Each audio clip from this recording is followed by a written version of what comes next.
As a homeowner, one of your greatest fears may be natural disasters, regardless of where you live. Once the worst of a disaster has passed, you have a decision to make: rebuild or not to rebuild. If you decide to rebuild, you'll have a long, potentially grueling journey ahead of you. However, it's not impossible. Here's a few things to keep in mind during that rebuild process. First things first, find a builder. Compile a list of the builders you know, talk to your insurance company, or ask your family and friends if they have any to add.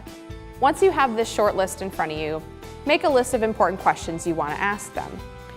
Price points, can they help you with the updates you want and need, and how are they going to help in your situation? Also, if they have any other homes they've designed in the area, go scope them out. See what their work actually looks like. Next, get the necessary building permits you need. You'll typically need 2 after a natural disaster strikes. One for the actual rebuild process, and a second for the demolition and removal of your old structure. You can enlist a demolition crew to help remove debris. They'll also check for hazards such as asbestos and make sure that utilities are off before any other work begins. You'll also need to account for home updates. Rebuilt homes will need to be updated to bring them up to current building code standards.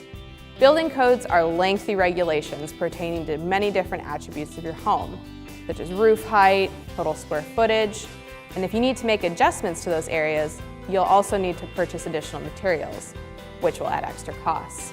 Make sure you factor that into your budget. Overall, safety first. You may be tempted to try and salvage what's left of your home using bits and pieces of the structure to try and cut costs here and there, but it's not always a good idea. Maybe there's electrical damage caused by water.